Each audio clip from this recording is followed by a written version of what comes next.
Hello guys, good afternoon. So yan guys, meron tayong engine na reserve dito.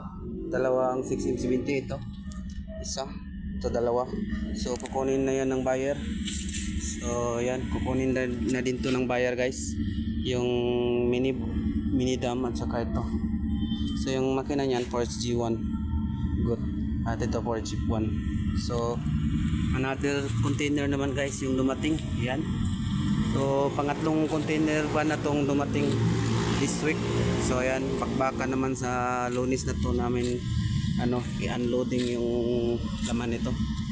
So bakbaka naman tayo dyan sa Lunes guys. So ayan. So visit guys, Apsali Sakura, Caloocan. C3 Road, Nadurata Street, 5th Avenue, Caloocan. So ayan. Yan guys, sa mayroong gustong bibili dyan,